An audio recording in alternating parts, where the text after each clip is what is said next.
everyone! Welcome to StormCrows TV, the channel where two lit chicks talk about all things reading and writing. I'm Allegra. I'm Emily. Today we are continuing our read-along of the Song of Ice and Fire series by George R.R. Martin, starting with the first book, A Game of Thrones. As some of you already know, this is Emily's first time reading the series, so years of arm twisting later, I've convinced her to actually read the stupid thing. Honestly, it'll just be nice to know what Allegra's talking about half the time now, because she's read the book over 9,000 times, I think. Probably 10, but... So today we're focusing on Ned 3, Bran 3, and Catelyn 4, aka M's favorite characters. But since you're our noob, give us the summary. Okay, so, following the events of the previous chapter, Arya Stark does the first intelligent thing we've seen in the novels. Run the hell away! Didn't do her much good, though, because 4 days after beating the heir to the throne with a stick and lobbing his sword into the river, she is found and brought immediately to Rotan Robert, who promptly loses all control of everything. Schemy Cersei demands justice for jerky Joffrey's scars. Naive Ned demands the truth, Robert demands the whole thing just be over and done, and roguish Renly just finds the whole thing funny, which is obviously the only logical reaction to any of this. Awful Arya gives us a crash course in how not to address the king or the court, and Ned supplements this lesson by also being really, really bad at this. Strangely, sullen Sansa is the only Stark who seems to remember who she's talking to. But this only gets her tackled by her little sister, and also she gets her dog killed, or direwolf. And in case you're wondering whose fault that is, it's Arya's. All Arya's. Meanwhile, battered Bran is tripping balls. Seriously, we join him in his weird-ass dream where he's falling, and then there's a crow, and it's talking and berating him, and then, no lie, he sees a whole bunch of shit everywhere, like Jaded John in his freaking cold bed, and people all up in the north, and also some really effed up shit, which is exactly why he can't die. And then he flies. The bird opens its third eye, which, shout out to chakras, and then pecks Bran's open. And guys, this is all without LSD. Anyway, he wakes up, his head still hurting, and immediately decides to name his dog Summer. How cute! Winter may be coming, but at least Bran has his summer. Then there's Catelyn. Poor, sweet, stupid Catelyn. Actually, props to her for sailing to her destination without losing a kid or having one drop out of a tower. And also for seeing the wisdom in paying coin directly to the rowers, because obvious reasons.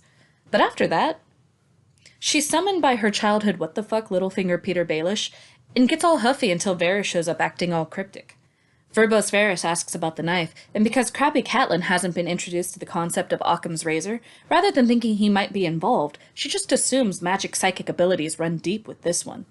She hands over the only evidence she has, which is tote smart, and then we find out, shock of shocks, turns out the knife belongs to Pitiful Pete, the dude who's been harboring some unrequited love for you since he was 14. If he can be believed, and let's be real, nobody can, he lost the dagger to Tiny Tyrion in a bet gone south. So the plot thickens. Or so it seems, because Petey did say the magic Lannister word, and of course nobody else could be responsible, right? Right? Okay, let's discuss the Ned, Robert, Sansa, Arya clusterfuck. I mean, that's really it in a nutshell, isn't it? It's a just complete clusterfuck of Ned forgetting how to medieval, Arya never knowing, and Sansa knowing, but then getting shat all over because of it. Yep. Sansa remembers courtesy and diplomacy and her place in life as Joffrey's future wife, and gets pounded for it. You know, her dad kills her dog anyway, even though it wasn't her dog that caused the problem. A lot of fandom hates Sansa for that, by the way, because she kind of lies and says she didn't see, she doesn't know, and she freezes up and she lies. But as someone who can kind of see Sansa's point of view a little bit, like, you are stuck between a rock and a hard place. You do have your future in-laws who are going to basically become your family, and your little sister, and all sorts of chaos, and then there's the king and the queen. Why don't you just lie and say you don't remember what happened and hope it just goes away? Because you're 11 and you're terrified. Well, if that's the source of the Sansa hate, people need to grow up, because, as you said, this is self-preservation 101. Because we aren't reading about a democratic structure here. It doesn't matter if Joffrey is lying. He's the prince. So his truth is the truth. Arya might be convincing, but her truth doesn't matter, because she is not heir to the throne. And Sansa, aside from Cersei, seems to be the only one who gets this. And honestly, the person to blame for that is Name Ned. it out. Like, what happens if Sansa does say, yeah, Joffrey was being an asshole and my little sister totally tried to save the kid's life. He started it. Do you think Cersei Lannister is gonna just let that slide? Even if she does, do you think Joffrey would? Yeah, like, so much for that marriage and that relationship, even if the king still makes him uphold the marriage. And because Ned seems to have like no ability to comprehend consequence, he would still approve the marriage, knowing that Sansa's basically walking into the lion's den. No pun intended. But it's like, yeah, between the two sisters here, Sansa reacted the way you were supposed to, but Arya was kind of held up as the sweetheart. And it's like, well, Arya didn't have any punishment. Like, yeah, she was brought before the court and she screamed and cried and tackled her sister, but there was no recourse after that. Like, she didn't lose her direwolf. She didn't lose any privilege. She wasn't sent home, which honestly, she needs to be sent home. And really, the only Consequence is that she loses her butcher boy friend, but they seem to care less about him than her direwolf. Well, I don't think any of the adults care at all. This is, like you pointed out, a medieval society, and he's really just a bit player on their little dramatic parent stage. Although, what really got me on reading this is Robert is completely spineless. Okay, so you just want it to be over with, and you really think your 13-year-old's a goddamn idiot. And this whole thing is super over dramatic. Fine, but then he just like lets Cersei run the whole show. Doesn't say anything. As far as we know, Joffrey really never does get punished at all. How is Robert alive? What purpose is he serving? And why, if you're Ned Stark and you see Robert completely cave like an idiot in this entire moment, why would you continue south with him? Obviously, this crown is weak. And there's nothing good gonna come from this. Because Ned gets owned in front of everyone. Now they know the Lannisters are more powerful than him. What kind of hand of the king is he gonna make when he's already shown this much weakness? and this is not the same man who apparently killed Rhaegar at the Trident. And Ned, I mean, this is the same Ned I've seen the whole time. Yeah. It is consistent. Noble to a fault. And reading it this time, I really was like, why do you bother killing Lady? You don't give Cersei any kind of proof that she's dead. You could have just driven the direwolf off. You could have put her in a cage in the dead of night and snuck her out. But instead, no, you're Ned Stark, so you actually killed the wolf. Again, noble to the point of stupidity. Because again, none of this would have happened if in that moment he realized, I can't handle this, I'm going home. You know, just said, fine, peace out, bro. Like, if you're not going to back me and my authority in your household, as part of your household, against your wife, then I'm not going to run your kingdom for you. And again, that just harkens back to Ned should not do this, could not do this. Ned's really bad at this game. To that point, he is very stupidly open about his Lannister hate. You know that the Lannisters obviously have power over Robert, and you're still going to go along with this. Not your smartest move. Yeah, I mean, I kind of read this as just Cersei flexing to make sure Ned got the point. It wasn't even so much about Joffrey getting almost eaten by Nymeria or anything else. Like, this is just a good chance to show Ned Stark who's in charge. And it gets rid of at least one of the direwolves, who she never liked anyway. I'm so mad. So mad that it was Sansa's direwolf that was killed. Because she didn't do anything wrong. This was Arya's fault, and I know that goes against what fandom believes, but Arya did this. People make bad mistakes throughout their whole life, and she's a child, but she is old enough to understand right from wrong, and she went into this unscathed, essentially, and that makes me mad. Yeah, I mean, Arya's just, that's her character flaw, you know, she's super impulsive, and it's probably yet a good point of you've let the super impulsive child remain mostly feral. Why did you think sending her to court was a good idea? It's kind of too late. Okay, so on to Bran. What the actual fuck? Look, George did a lot of fun stuff in the 70s, and this chapter's just full of it. Yeah, my first time I read this, I was pretty much like, I don't know what the hell's happening here, but when you're watching it or rereading it and you've read the rest of the books and rereading it, you're like, oh, he sees, you know, He sees Sansa crying herself to sleep. He sees Arya holding on to her secrets. He sees his father being sad and his mom on the galley south. So he's definitely seeing the present. And he also sees one of the trees look up at him, foreshadowing, hey, guess what? The trees are alive. And you also see down in King's Landing the girls and his dad being surrounded by shadows. And I know, like, one's probably Jaime, one's definitely the Hound, and one's probably Gregor Clegane in the Mountain. I mean, I didn't hate this chapter. It was just, aside from the obvious, there's not really much to pick apart here, because it's fairly on the nose. I mean, Bran, I will say this, the last time we were in Bran's head, I was really impressed with him and his intelligence. It's an intelligence that his sister doesn't have. In this one, I still get that. I mean, obviously he's able to logic or have logical progression within his mind, even in a coma. So I am still impressed with him on an intellectual level. I just don't care about Bran. That's not a character flaw. It's just that it's not a plotline that is appealing at the moment. He gets more interesting it goes, and it definitely gets more interesting later on. But yeah, like, I don't know. I feel kind of like him about the way I do about Paul Atreides when I tried to read Doom. Like, I get that you're important, but meh. And now let's get to Catelyn, our favorite. Okay, full disclosure, I didn't hate her as much in this chapter as I have in previous chapters, probably because she didn't mention Jon at all. I did lose a little bit of, I don't know, hope for her. So, I mean, I guess the first thing is, you know, at the beginning, I'm really glad that she knows that if she gives the coin to the captain, it's not going to get to the rowers. And it's like, oh, good, way to use your brain. And that is the last time she does that in that chapter. She doesn't use it again. She tries. I mean, I think it's again trying to make the point of the fish out of waters. They do get a out of the way in, not somewhere up front and flashy. Like, she doesn't go to the palace herself.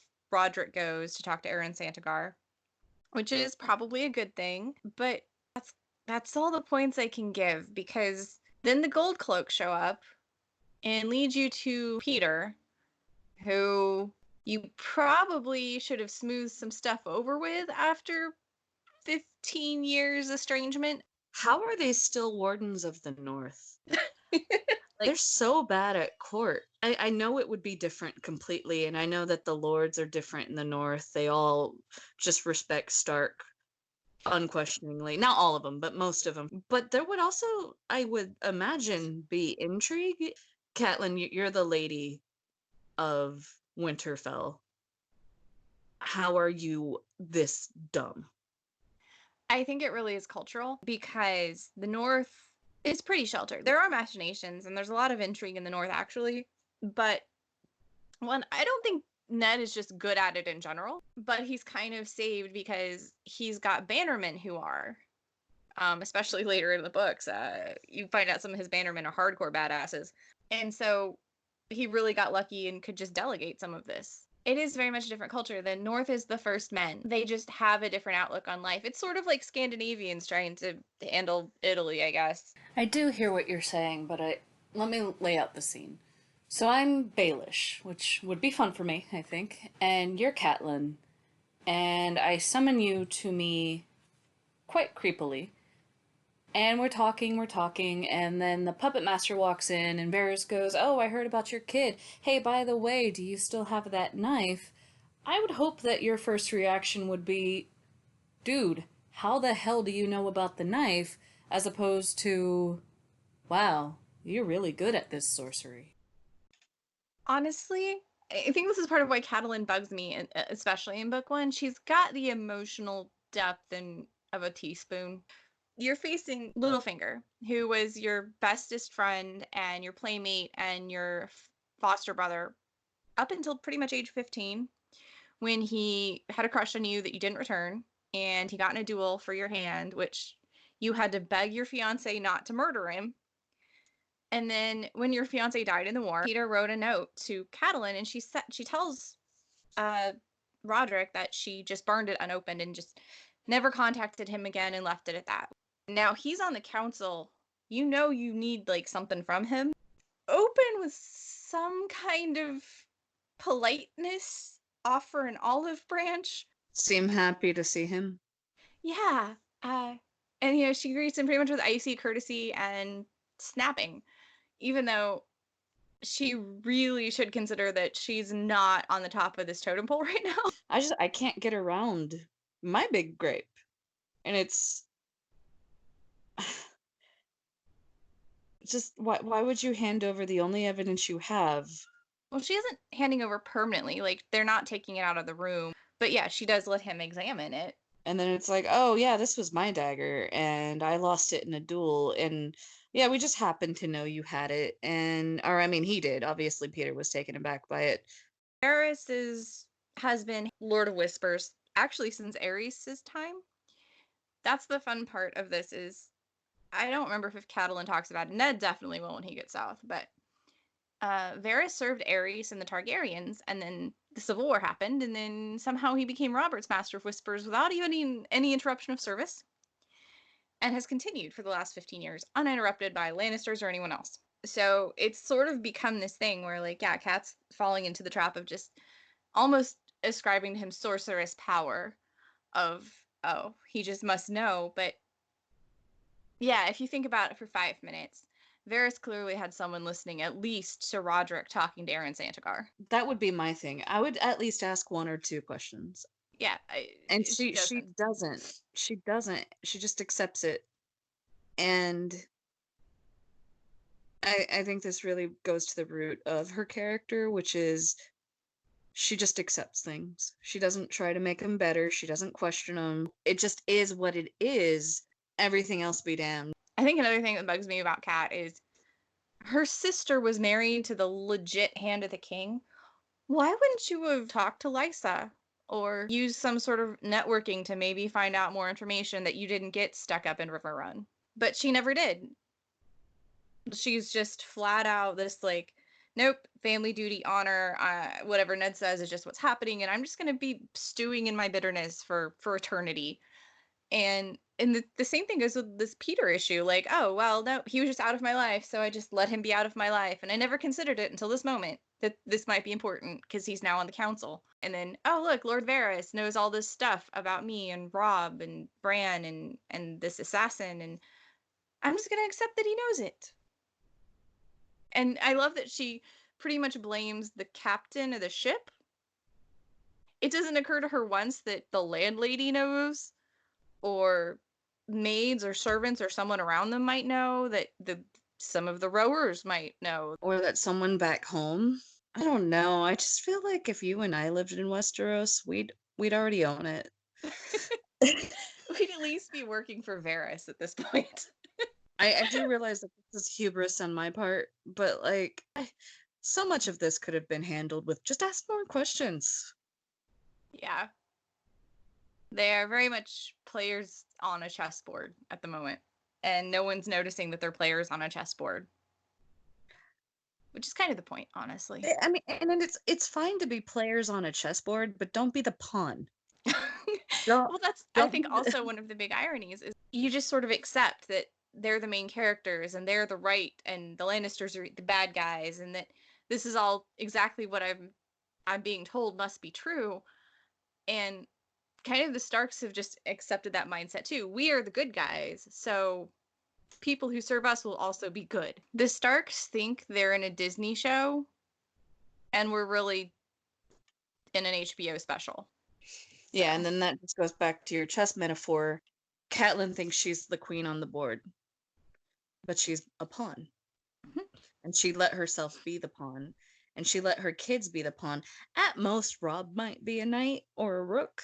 Rereading this now after Dance with Dragons and after Fire and Blood, there are so many conspiracies and so many things lurking in the background that these characters are just totally not noticing or thinking about at all. Like, okay. So it's like paranoia is frowned on these days, but back then I think a healthy dose would have been good for them. But we shall see how that bears out. Hopefully the next batch of chapters aren't so stark. Again, no pun intended. So, For the next read-along, we will be going all the way up to Eddard 5, so that'll include Jon, Eddard, Tyrion, Arya, Daenerys, and Bran. That is more than we usually do, yeah. But, in all honesty, I'm excited to get back to Dany. Anyway, if you enjoyed what you heard, have any questions, or have anything to add, please drop a comment down below. Don't forget to hit like, subscribe, and click on the bell to get notifications for future videos. Also, be sure to follow us on Instagram and Twitter. Our names are below the whiteboard. Find us on Facebook, Two Lit Chicks, where we post updates and memes about writing. The community there is super friendly, so feel free to join. We'll be happy to have you. So, yeah. Yes, definitely. At least like and reply, subscribe, that sort of thing. But have a good night, everyone. We will see you in a couple weeks. Bye.